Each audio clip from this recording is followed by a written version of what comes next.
This is an NBC News special report. Here's Lester Holt. Good afternoon, everyone. We're coming on the air on this busy news day with breaking news, an announcement from House Speaker Nancy Pelosi of a formal impeachment inquiry into President Donald Trump. This centers on what has come to light in recent days about the president's July conversation with the president of Ukraine and whether President Trump improperly pressured Ukraine to produce incriminating information about a political rival, Joe Biden. President Trump said earlier today that a transcript of that call will be released tomorrow. We want to go to Jeff Bennett, standing by for us on Capitol Hill. We're expecting the speaker out momentarily, but Jeff, what's the essence of what we believe we'll hear from her?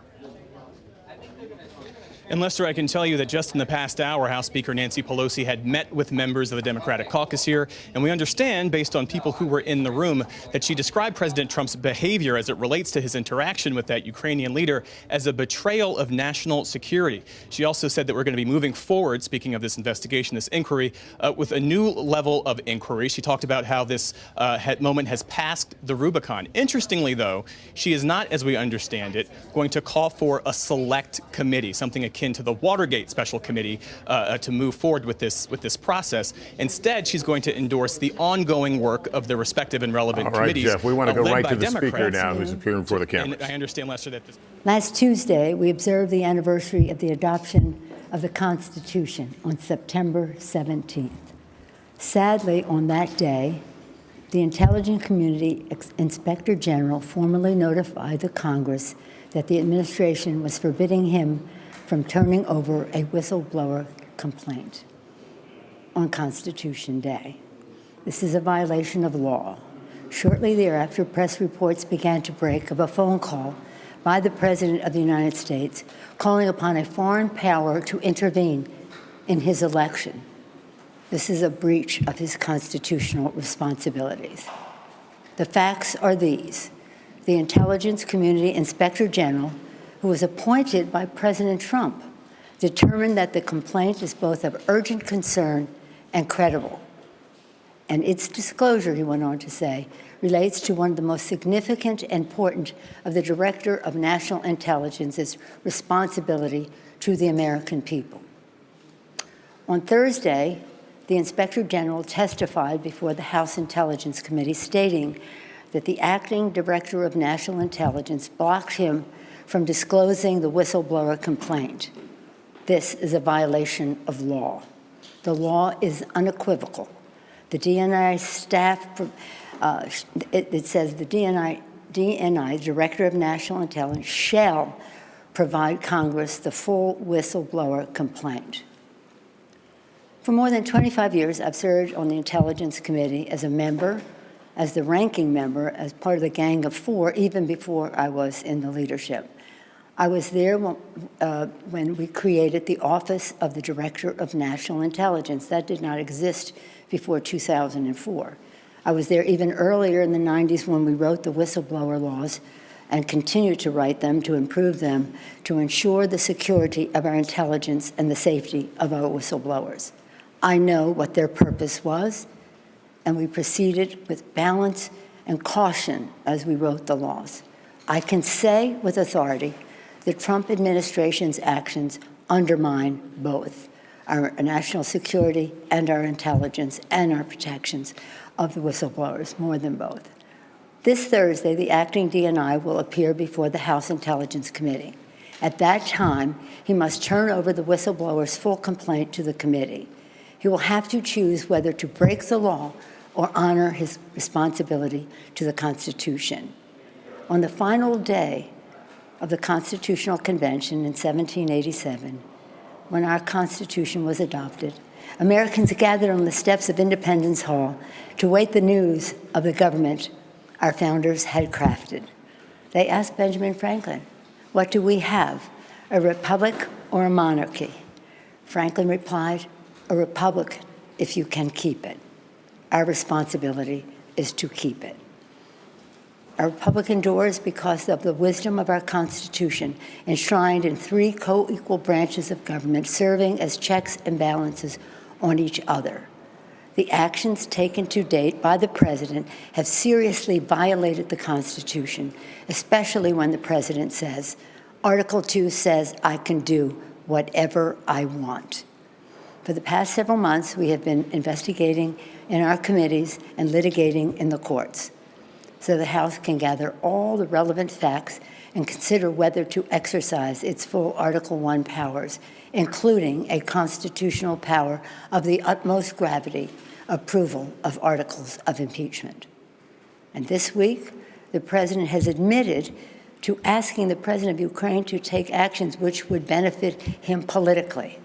The actions of the Trump presidency revealed the dishonorable fact of the president's betrayal of his oath of office, betrayal of our national security, and betrayal of the integrity of our elections. Therefore, today, I'm announcing the House of Representatives moving forward with an official impeachment inquiry. I'm directing our 6 committees to proceed with their investigations under that umbrella of impeachment inquiry. The president must be held accountable. No one is above the law. Getting back to our founders, in the darkest days of the American Revolution, Thomas Paine wrote, "The times have found us. The times found them to fight for and establish our democracy. The times have found us today, not to place ourselves in the same category of greatness as our founders, but to place us in the urgency of protecting and defending our Constitution from all enemies, foreign and domestic." In the words of Ben Franklin, to keep our republic. I thank our Chairman Nadler, Chairman Nadler of Judiciary, Chairman Schiff of Intelligence, Chairman Engel of Foreign Affairs, Chairman Cummings of Oversight, and Chairman Cummings I've been in touch with constantly. He's a master of so much, but including inspectors general and whistleblowers. Congresswoman Richie Neal of the Ways and Means Committee, Congresswoman Maxine Waters of the Foreign Financial Services Committee. And I commend all of our members, our colleagues, for their thoughtful approach to all of this, for their careful statements. God bless them, and God bless America. Thank you all. Madam Speaker, never before has the president been convicted by the Senate. What does this accomplish if the Senate doesn't? Speaker Pelosi taking no questions, a brief statement, but a bombshell that the Democrats are opening an official impeachment inquiry. I want to bring in Hallie Jackson in a moment to get the White House view, but let me quickly go back out to Jeff Bennett, because, Jeff, what does this mean now in terms of the steps that happen from this point on? Well, what it means, Lester, is that the work of these committees continues apace, except now I think one way to think of it is that you have Democrats all sort of singing from the same hymn book. You have the House leadership, chief among them, Nancy Pelosi now, embracing their work under the umbrella of an impeachment inquiry. And the reason why this matters because the thinking is it could help unlock some of the underlying evidence that Democrats have been trying to get related to the Mueller report, and even as it might pertain to this whistleblower complaint. Now, some of this has to be tested in the courts, but the thinking is that now that they are working within the framework of an impeachment inquiry, they can point to a different level of need, a different level of urgency when they go to the courts. The other part of this that's important is that Nancy Pelosi has talked before, Speaker Pelosi has talked before about building the case, trying to bring the public along, trying to convince the public of what Democrats see as the full picture of his abuses of power and corruption in office. And these impeachment proceedings, it's a different level of investigative work. The way the hearings are conducted just looks different. And the thinking is that will help move the needle in a way that hasn't happened so far in some of the investigative work that these Democrats have done, primarily through the House Judiciary Committee, Lester. All right, Jeff, thanks. Let me turn now to Hallie. The president has authorized the release of a transcript of the conversation. It may or may not have the quid pro quo that many are looking for. So how does that factor into what just happened now? Well, the president, and again, Lester, he's calling it a transcript. We don't know what exactly this release is going to consist of tomorrow. It could be notes taken from officials in the room. It may not be exact verbiage of what exactly went down. But the fact that the White House is releasing it and that the president wants it released is an indication that there may not be the smoking gun that some Democrats want to see. Stepping back, this moment, this afternoon, is a defining moment, one of several in the Trump presidency so far. If the first half of his tenure was defined by the special counsel investigation, the second half will likely be defined by this impeachment inquiry. So how is the president's world, how are her folks inside that orbit reacting? Based on my reporting, it's a mix of trepidation about this and defiance, that sort of traditional attitude that we sometimes see from President Trump. Let me get you to pause right there because I'm told the president has just tweeted. I haven't seen it, but there it is. Such an important day at the United Nations, so much work and so much success, and the Democrats purposely had to ruin and demean it with more breaking news, witch hunt garbage. So bad for our country. A tweet that just came from the president. Already you're seeing the president brand this, just like he branded the special counsel investigation as a witch hunt, except this time it's not Robert Mueller behind it. In his view, it's Nancy Pelosi and the House Democrats. Although I'm told by sources familiar with the president's thinking that he doesn't want necessarily impeachment, there is a sense this could be politically helpful for him and that it could encourage his base to turn out, the president's core supporters, and fire them up. That's a Pelosi gamble here. That's the gamble, and it is a bit of a political risk. When you look at some of the polling numbers on this, granted, prior to this whistleblower complaint emerging, most Americans from recent polling don't support moving forward with these impeachment proceedings. And I think that's why you saw Speaker Pelosi draw such a through line to the Constitution. How many times did she talk about it in that brief statement there, trying to make the argument, and I've heard this from other Democrats, this goes above politics in their view. This is about upholding the oath of office that they took as members of Congress when they entered the halls of the Capitol. But let's not forget, a lot of Democrats were also on the fence about this. The tipping point, That's apparently, right. That phone call and the implications. She had almost no choice here at this point, because even just in the last 24 hours, Lester, you have seen some roughly 24 Democrats come out now and change their position on impeachment. The pressure had been building slowly, and then it built all at once, given this phone call and the reports of what the president discussed with the leader of Ukraine. By the way, the president wants to talk about his successes and what he's done here, as he put it, at the United Nations General Assembly. You know who he's meeting with one-on-one tomorrow is the president of Ukraine. And let's talk about, okay, you got the transcript. Nancy Pelosi also saying we want to hear the story of the whistleblower. That's a potentially long legal battle ahead of us as well. Absolutely. And a legal battle that could extend for months, if not longer. It's going to come to a head, at least at the start of it, later this week, when you have the acting director of national intelligence, member of the Trump administration, who has been blocking this complaint from being turned over, appearing in front of these congressional committees in an open session at one point, both the House and the Senate side. When you talk about the Senate piece of it, Lester, and you heard this question being shouted to Speaker Pelosi as she walked out of the room, and if our viewers couldn't hear it, it related to what the Senate is going to do at this point, because the House could move eventually, potentially vote to impeach President Trump.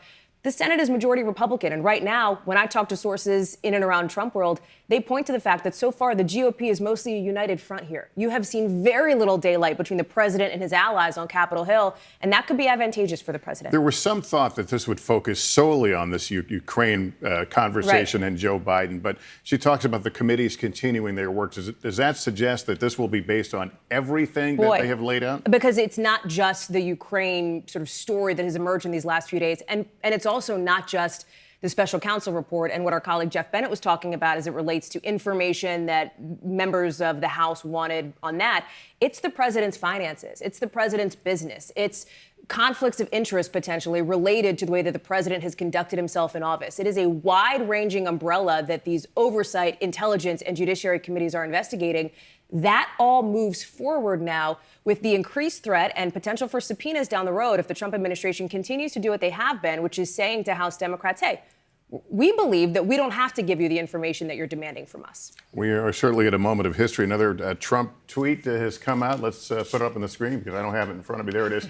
Pelosi, Nadler, Schiff, and, of course, Maxine Waters. Can you believe this? So he has...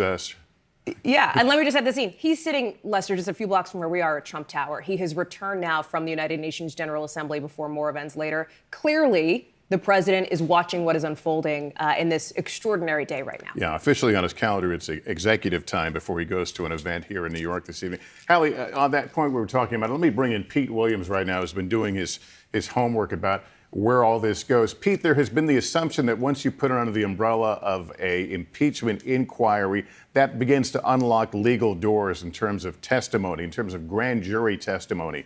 Is that a given or is that in dispute as well? No, it's not a given at all. And, you know, I think there's two ways to look at what the Speaker has done here. You can either say that this is impeachment times 6 because 6 committees will be looking at this, or you can say it's impeachment light because no one committee will be concentrating on just looking at impeachment. So in a way, you could look at this as maybe sort of rebranding this. Now, she did say that one issue is whether, she repeatedly said that it was a violation of the law for the intelligence community's inspector general not to pass along this whistleblower's complaint. Well, that's contested because the Trump administration's position has been no. You only pass along stuff through that whistleblower conduit when a whistleblower in the intelligence community is objecting to something about an intelligence community product or activity. And what they're saying is the president's conversations with the Ukrainian officials didn't fit that category, and that's why they didn't pass it along. But regardless of whether that's a violation of the law, regardless of whether you view the president's conduct with Ukrainians as violating national security, as she did, it's well to remember that impeachment is a political process. It's not a legal process. It doesn't stand the same tests of the federal criminal law or federal civil law. As Gerald Ford once famously said, an impeachable offense, a high crime or misdemeanor, is whatever the House says it is. Pete Williams. Pete, thank you very much. Hallie, thank you as well. I'll be back with a complete wrap-up on NBC Nightly News. For now, I'm Lester Holt, NBC News, New York.